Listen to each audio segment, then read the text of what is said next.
Olá, eu sou Maurício e sejam bem-vindos ao curso online de Dramaturgia, um conteúdo artístico-cultural digital financiado com recursos do Fundo Municipal de Cultura de Novo Hamburgo, o FUNcultura, e integrante do Festival de Conteúdos Digitais de Novo Hamburgo. Nesta quarta de 6 aulas, vamos nos aprofundar um pouco mais na criação e construção de personagens, tentando entender a relação entre o texto escrito, sua interpretação e sua transposição para o palco através da atuação. Ao escrever, é importante lembrar que o seu texto tem o objetivo de transpor as palavras e se tornar materialidade cênica.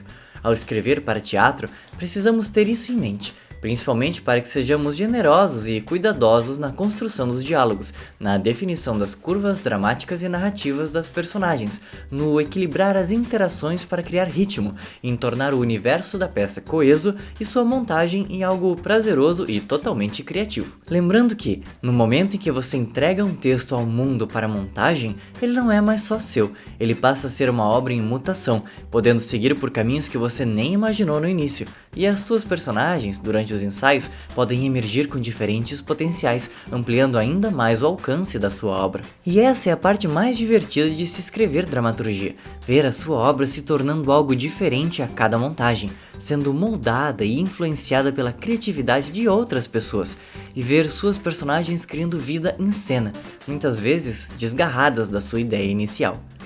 E dito isto, vamos à nossa quarta aula, agora sobre desenvolvimento de personagens. Ao iniciar o desenvolvimento de personagens em uma dramaturgia, precisamos entender que, dependendo da ótica narrativa que você escolher, como vimos na aula anterior, você vai ter uma gama de funções para as personagens que, se você tiver consciência delas, vai poder escrever com mais propriedade e, até certo ponto, controlar o impacto de cada personagem, fala e ação no público. Pensando na ótica narrativa através da história, lembrando que nessa forma o principal é levar o roteiro adiante com início, meio e fim, de uma forma que o público acompanhe a narrativa de forma mais fluida e de fácil compreensão, podemos pensar nas seguintes funções. Função de condução narrativa. É a protagonista da sua história, aquela personagem que vamos acompanhar em sua busca ou luta, por quem vamos torcer e nos emocionar ao ver suas conquistas, ou falhas, ou derrotas. Essa personagem será a conexão entre o público e a história, pois estaremos conhecendo o mundo que nos for apresentado através dos olhos dela. É nessa personagem que reside também o conflito que vai desencadear a progressão dramática em direção ao desfecho. Função expositiva.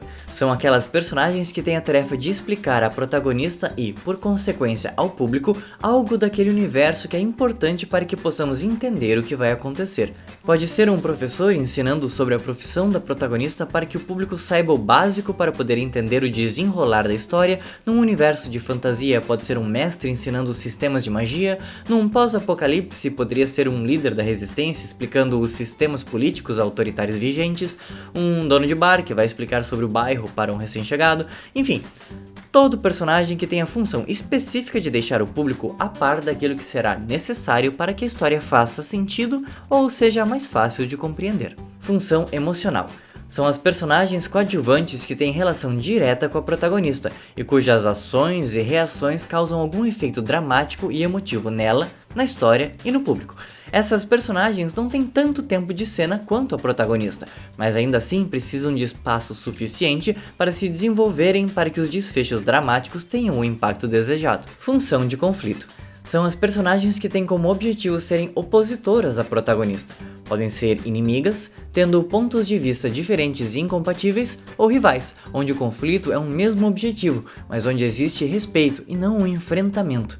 Como exemplo de inimigos, podemos ter uma protagonista que lute pelo meio ambiente, enquanto o inimigo é uma grande corporação que utiliza meios que ferem o meio ambiente para obter mais lucro. Como rivais, podemos apontar duas amigas do clube de xadrez que precisam se enfrentar constantemente para vencer os campeonatos, e isso vai mudando a dinâmica da relação delas. Muitas vezes os opositores não são vilões, apenas um contraponto aos desejos da personagem que está conduzindo a história. Ainda dentro da ótica narrativa, através da história com início, meio e fim, é importante entender que as personagens têm funções específicas para servirem e se encaixarem na estrutura narrativa para levar ela para frente, conectando uma cena na outra de forma fluida. Cada personagem existe para cumprir sua função e precisa cumprir ela até o final da história. Agora, pensando na ótica narrativa através das personagens, podemos começar a escapar das funções narrativas e entrar no aspecto da construção de caráter e aquilo que podemos chamar de gênese. Gênese seria o pensar no passado da personagem em uma quantidade maior de detalhes, pois a ideia principal dessa ótica narrativa é entender bem as personagens criadas para poder jogar elas no mundo e desenvolver a narrativa a partir das interações entre elas e de suas vontades, desejos e características específicas. Além disso, é interessante pensar no círculo de relações de cada uma delas e como cada personalidade muda de acordo com a personagem com quem ela interage. Por exemplo, uma personagem na escola tem uma personalidade muito alegre e divertida quando está com a sua amiga e colega de aula, mas quando está próxima da professora de história, ela fica muito tensa, pois já fora enviada para detenção por ter feito um comentário durante as aulas e sua personalidade divertida mingua próxima a essa professora. Isso pode se aplicar também para espaços e situações de modo mais amplo pela dinâmica do coletivo. Por exemplo, os pais dessa personagem são divorciados. Quando ela está junto da família do pai, ela se comporta de forma mais séria e contida, ao tempo em que, quando está com a família da mãe, ela fala alto e é muito mais afetuosa. Pensar sobre isso pode ajudar a não criar personagens que sejam monotônicos e que se comportem igual o tempo todo, pois criar nuances de comportamento de acordo com a outra personagem com quem se interage ou com o espaço em que se está pode trazer mais profundidade e realidade para a sua história. Dentro da ótica narrativa em busca de um efeito, vamos tratar de personagens que são direcionadas a uma função não narrativa especificamente, pois na busca de um efeito, a narrativa pode ficar em segundo plano. O foco recai então em surpreender o público para alcançar este efeito desejado, e para isso, essas personagens têm a possibilidade de irem contra aquilo que seria o esperado delas, exatamente para chegar neste ponto de surpresa onde o efeito é alcançado. Nesta ótica, a função é tratada totalmente em direção ao objetivo pretendido, mesmo que momentaneamente, de criar o riso, o medo, o nojo, o terror e o que quer que se deseje criar no público. Agora, dentro da ótica narrativa da experimentação estética e de linguagem, visto que as personagens transitam por espaços abstratos, então não há muito que se pensar em relação às personagens, pois elas serão criadas de forma intuitiva e através de processos e estímulos dos mais variados, e a direção vai peneirando aquilo que faz sentido dentro da proposta a partir do que for surgindo. Agora, saindo um pouco disso e pensando em como decidir o que você quer escrever, um bom ponto de partida seria pensar em o que você quer que o público sinta. Nós estamos muito acostumados em pensar em estruturas e em como fazer a parte técnica ser mais precisa, específica e direcionada para algum objetivo. Mas e se a gente começar a pensar muito mais sobre como a gente quer que o público se sinta, mais do que como a gente quer que a nossa estrutura seja tecnicamente?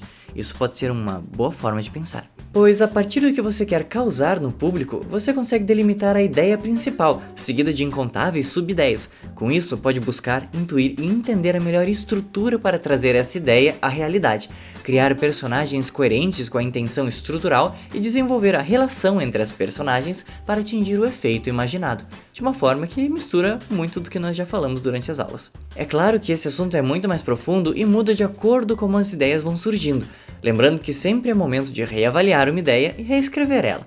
Mas por hoje nós vamos até aqui. E se estiver gostando do conteúdo, não esqueça de se inscrever no canal para a gente saber que estamos indo por um bom caminho. E por hoje era isso. Até mais!